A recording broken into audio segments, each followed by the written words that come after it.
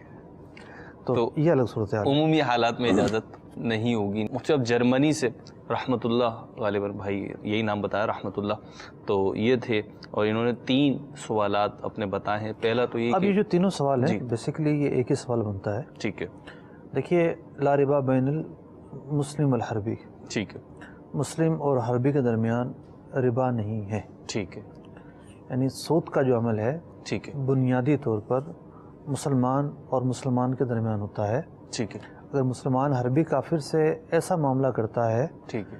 کہ جس میں سود کا طریقہ کار پایا جاتا ہے، ٹھیک ہے. تو سود کی تعریف وہاں پر صادق نہیں آتی. ٹھیک. لیکن علماء نے اس بات کی اجازت نہیں دی ہے کہ مسلمان پیسہ لے اور حربی کافر کو نفع دے. ٹھیک ہے.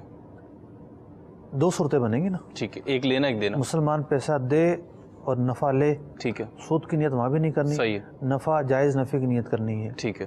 دوسری صورت یہ ہے کہ مسلمان پیسہ لے اور نفع دے. ٹھیک ہے. دوسری صورت کی اجازت نہیں دی گئی ہے. ٹھیک ہے. لیکن جہاں ضرورتیں ہیں اشد درجے کی، ٹھیک ہے. تو وہاں علماء نے اجازت دی ہیں. صحیح. انہی اجازتوں میں سے غیر مسلم ممالک میں رہنے والے وہ لوگ کہ جو گھر نہیں خرید پاتے جی اور ساری عمر کرائے پر ہی رہتے ہیں، مورگیج وغیرہ کے ذریعے گھر ملتے ہیں وہاں پر، جی 20 سال 25 سال ان کی Installment مدت ہوتی ہے. ٹھیک. تو وہاں پر اپنے رہنے کے لیے وہ گھر جی. لے سکتے ہیں. ٹھیک ہے. رہنے کے علاوہ جی تجارت کے لیے جیسے کوئی شخص پراپرٹی کا کام شروع کر دے، ٹھیک ہے. اس کے لیے اجازت نہیں ہے. صحیح. تو ایک گھر کی اجازت ہے، ٹھیک. اور اگر یہ کسی وجہ سے اس گھر کا کوئی حصہ کرائے پر دے دیتے ہیں یا اس گھر کو ہی کرائے پر دے دیتے ہیں ٹھیک ہے. تاکہ قسطیں ادا ہو جائیں، ٹھیک ہے. تب بھی جو اصل مقصود ہے وہ تو ختم نہیں ہو رہا. ٹھیک ہے. اگر تو انہوں نے رہنے کے لیے لیا ہے جی بالکل. اور اس کی قسطوں میں آسانی کے لیے اس کو کرائے پر دے دیا ہے، ٹھیک ہے. کوئی اور گھر نہیں لیا، کوئی اور دکان نہیں لی، ایسا نہیں کیا انہوں نے، ٹھیک. تب بھی کوئی مذائقہ نہیں ہے. اور بھی اگر کسی دینی ادارے کے لیے کوئی جگہ خریدی جاتی ہے جی تو جب اجازت ہے تو اس طریقہ کار کے مطابق خریدنے میں کوئی مذائقہ نہیں ہے. ٹھیک. ماشاء اللہ، جزاک اللہ. بعضوں کا سوال بہت چھوٹا سا ہوتا ہے. میں بھی یہی کہتا ہوں کہ سوال بہت آسان سا، اور مفتی صاحب بتاتے ہیں کہ سوال اتنا آسان نہیں ہے، اس میں یہ سیکھیں. بعضوں کا سوال طویل ہوتا ہے لیکن ماشاءاللہ اس کو اجتماعی طور پر لے کر اس کا ایک اصول اور کلیہ بیان کر دیا جاتا ہے. مزید کالز انشاءاللہ شامل کرتے ہیں. جی قاری محمد عمر، حضرت بہاؤالدین زکریا یونیورسٹی ملتان شریف. قبلہ مفتی صاحب کی خدمت میں عرض ہے کہ آج کل کچھ ایسے سیمینار اور لیکچر وغیرہ سننے کا موقع ملا کہ جس میں شرکاء اور طلباء خاص طور پہ جو کامرس، مینجمنٹ، سائنسز کی ایجوکیشن حاصل کر رہے ہیں، ان کا یہ ذہن بنایا جا رہا ہے کہ جناب یہ سودی اداروں میں کام کرنا ہے، یہ مجبوراً یہ کرنا، اس میں کوئی حرج نہیں. آپ سودی ادارے میں کام کر رہے ہیں، آپ اپنی محنت کر رہے ہیں اور اس کی آپ کو تنخواہ مل رہی ہے. انفرادی طور پر آپ ذمہ دار اس لیے بھی نہیں ہے کہ آپ اس کو نظام کو دل سے برا جان رہے ہیں، یہ برائی کا کمزور درجہ ہے، اور عجیب و غریب تعویلیں کر کے تشریحات کر کے احادیث مبارکہ کی یہ ثابت کیا جا رہا ہے، اور آخر میں یہ بھی کہہ دیتے ہیں کہ آپ توبہ بھی کرتے رہیں اور آپ کے لیے کوئی راستہ نکل آئے گا۔ لیکن شریعت کی روشنی میں ارشاد فرمائیں کہ اس طرح کے ہیلے بہانے یا عذر کس حد تک کرنا یا کہنا یا اس کی ترغیب دینا، اس کی کیا حیثیت ہے؟ السلام علیکم ورحمۃ اللہ وبرکاتہ۔ وعلیکم السلام ورحمۃ اللہ لباس وبرکاتہ۔ خضر میں رہزن ہزار پھرتے ہیں۔ مفتی صاحب میرا خیال ہے پہلے اس سوال کا جواب لے لیں پھر اگلی کالز لے لیں۔ میں آج ہی کتاب پڑھ رہا تھا، صحیح، تبیین المحارم۔ سبحان اللہ۔ یہ کتاب پہلے قلمی نسخے میں تھی ٹھیک ہے، اور پہلی دفعہ یہ پرنٹڈ شائع ہوئی ہے، ٹھیک ہے، اور مکتبۃ المدینہ عربی کتب نے اس کو سیل بھی کیا ہے۔ شاید 10 نسخے تھے، 10 جا چکے ہیں۔ جی، اور آپ کو اس کا بڑی مطلب پسند آئی ہے، مجھے بھی ایسا محسوس ہوا۔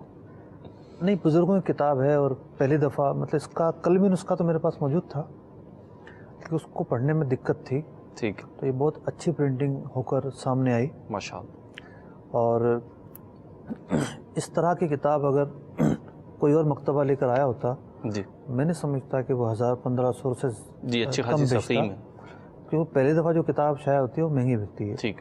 لیکن شاید 500 روپے تک میں بکی ہے یہ کتاب۔ اصل قیمت جو نمائش میں تھی وہ عرض کر دوں، ہاں، نمائش میں ہمارے یہاں اس مکتبۃ المدینہ عربی کتب کی جو نمائش لگی اس میں اس کتاب کی قیمت جو ڈسکاؤنٹڈ تھی وہ 494 روپے تھی۔ ماشاء اللہ۔ تو خیر یہ بزرگوں کی کتاب ہے، سن مطلب کہ کوئی 500 سال پرانے بزرگ ہیں، جی، ترک سلطنت عثمانیہ کے دور کے ترکی بزرگ ہیں، ٹھیک، علامہ یوسف سنان رحمۃ اللہ تعالی علیہ۔ تو انہوں نے ایک چیپٹر باندھا ہے جی، اپنی کتاب کے اندر گناہ پر معاونت کا۔ گناہ پر معاونت، تو اس میں ان اہل علم پر آپ نے آپریشن کیا ہے کہ جو گناہ پر معاونت کا کام کرتے ہیں، اہل علم، اہل علم اللہ اکبر کبیر، کہ جو چہرہ دیکھ کر بلا وجہ کی رعایتیں دیتے ہیں، لباس خضر میں، ٹھیک ہے، ٹھیک ہے، بڑا تفصیلی کلام کیا اور ایسا مطلب کہ زجر و توبیخ کا کلام کیا ہے ماشاء اللہ، کہ رونگٹے کھڑے ہو جائیں، ٹھیک، کہ تمہارا جو کام ہے وہ دین کی خدمت نہیں ہے بلکہ تم تو گناہ پر معاون بن رہے ہو۔ العیاذ باللہ تعالی۔ اتنا زبردست، اور یہ بہت عظیم کتاب ہے۔ علامہ شامی رحمۃ اللہ تعالی علیہ جگہ جگہ اس کتاب کا حوالہ دیتے ہیں، ٹھیک، اور بزرگ بھی حوالہ دیتے ہیں۔ علامہ شامی تو عارف باللہ لکھتے ہیں، سبحان اللہ، عارف باللہ، بہت بڑے مطلب کہ اللہ تعالیٰ کے برگزیدہ بندے گزرے ہیں۔ تو اب ایک تو یہ ہے کہ کوئی اہل علم ہو اور وہ بھی بہک جائے اور وہ خواہشات نفسانیہ میں آ کر ٹھیک، جو منہ میں آئے وہ بتائے، جو منہ میں آئے وہ بولے، صحیح ٹھیک، اور غلط کی کوئی پہچان نہ کرے، ٹھیک، اور حدود شرع جو ہیں، جو شریعت نے حدود مقرر کی ہیں، ٹھیک، ان کا کوئی لحاظ نہ کرے، خواہشات نفسانیہ کی پیروی اور چاہت کرتے ہوئے آسانیاں دیتا چلا جائے، ٹھیک، تو یہ رہبر نہیں ہے، ہادی نہیں ہے، مصلح نہیں ہے، بلکہ فسادی ہے۔ ٹھیک، مطلب قرآن اور حدیث کا بگاڑ پیش کر رہا ہے نا وہ۔ ٹھیک، اور جن طبقات کی بات پروفیسر صاحب نے کی ہے، جی، ان طبقات کو تو دین آ ہی نہیں رہا ہوتا۔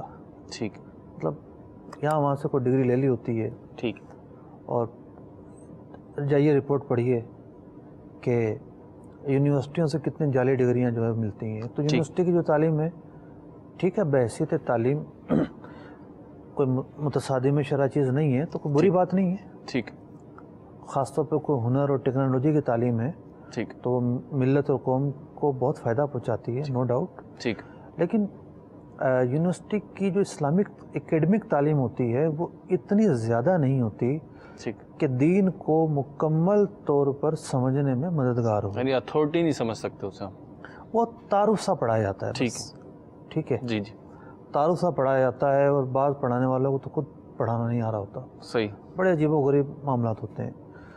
تو اب وہ آ کر کہیں کہ جی کوئی مسئلہ نہیں ہے، جو چاہے کرو، جو چاہے کرو، توبہ کرتے رہو۔ ٹھیک، تو اس طرح کی جو باتیں ہیں وہ